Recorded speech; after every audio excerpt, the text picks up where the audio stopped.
வாங்க நம்ம ஊர் கொழுக்கட்டை எப்படி செய்யலான்னு பார்க்கலாம். வேர்க்கடலை, தேங்காய், வெல்லம் இது மூணையும் பொடி பண்ணிட்டு வந்துடுங்க. மிக்சியில் போட்டு 1-2 அரைச்சிட்டு வந்துடுங்க. அதை நல்லா மிக்ஸ் பண்ணுங்க கையால்.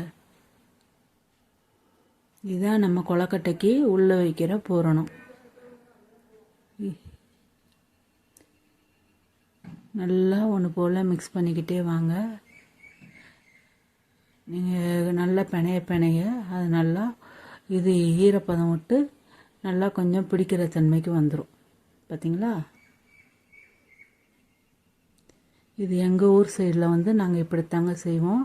இப்போ நல்லா கொதிக்கிற தண்ணியில் உப்பு போட்டு மாவை நல்லா ஒரு கரண்டி வச்சு நல்லா கிண்டி விடுங்க.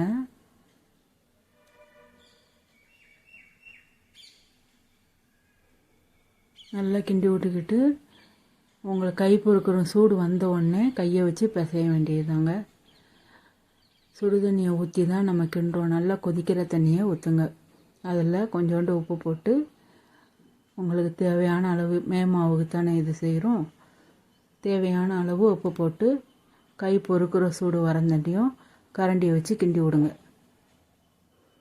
இப்போ கொஞ்சம் ஆறிடுச்சு. கரண்டி வச்சு இது கையை வச்சு நல்லா பிணைஞ்சு விடுங்க. அப்புறம் நல்ல ஒரு உருண்டை எடுத்துட்டு நல்லா உள்ளங்கையில் வச்சு அமுக்கி விட்டு இது மாதிரி நம்ம சுற்றி பிடிச்சி விட்டோன்னு வச்சுக்கோங்களேன். அப்படியே கொஞ்சம் நடுவில் குழி மாதிரி விழுகும். அதில் இந்த பூரணத்தை எடுத்து வைங்க. எங்கள் ஊர் சைடு ஃபுல்லாக இப்படி தாங்க கொழுக்கட்டை செய்வோம். இது நல்லா டேஸ்ட்டாக இருக்கும். எங்கள் அம்மா எங்கள் பாட்டி எங்கள் அம்மாவுக்கு சொல்லி கொடுத்தது, எங்கள் அம்மா எனக்கு சொல்லி கொடுத்தது. இந்த கொழுக்கட்டை செஞ்சு வச்சா பிள்ளைய நல்லா விரும்பி சாப்பிடுங்க. நல்லா சாஃப்டாகவும் இருக்கும். பூரணம்லாம் தனியாக நம்ம கிண்டுவோம். அது பூரண கொழுக்கட்டை. இது வேர்க்கடலை, தேங்காய், வெல்லம் இது மூணையும் போட்டு நம்ம பொடி பண்ணி வச்சு செய்கிற கொழுக்கட்டை. இது நல்லா டேஸ்ட்டாக இருக்குங்க.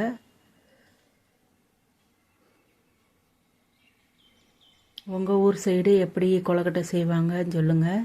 எங்கள் ஊர் சைடு இப்படி தான் நாங்கள் செய்வோம். இன்னொரு உருண்டை உங்களை சொல்லி காமிக்க பாருங்கள். நல்லா ஒரு உருண்டையை எடுத்துட்டு அது உள்ளங்கையில் வச்சுக்கிட்டு அமுக்கி விட்டுருங்க. இப்படி நம்ம சுற்றி பெருவரில் வச்சும் பிடிச்சிக்கிட்டே வந்தால் நடுவில் நல்லா கொஞ்சம் குழி மாதிரி கேப் கிடைக்கும். இப்போ ஏற்கனவே கொழுக்கட்டை பிடிக்க அச்சுலாம் வந்துருச்சு. நம்ம அச்சு கூட வாங்கி வச்சு செஞ்சுக்கிடலாம்.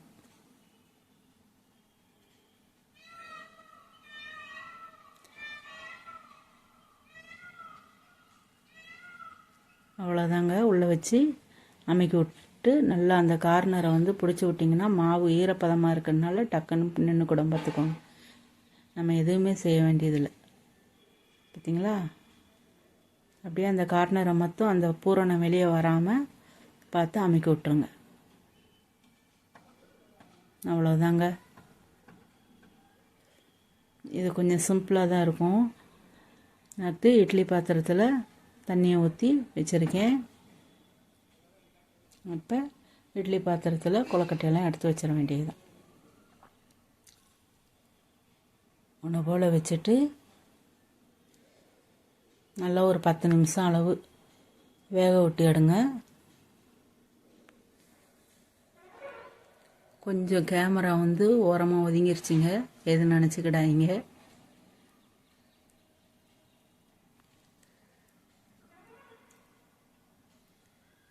பார்த்தீங்களா? செம்ம சாஃப்டாக இருக்கும். பிச்சு காமிக்க பாருங்கள். பிக்க முடியல, சூடாக இருக்குது. கரண்டியை வச்சு தான் அதுக்கு தான் இது பண்ணேன். இந்த உள்ள பார்த்தீங்களா பூரணம் நல்லா வெந்திருக்கும். கொழுக்கட்டையும் நல்லா வெந்துருச்சு. இது உங்களுக்கு பிடிச்சிருந்துச்சின்னா எனக்கு லைக்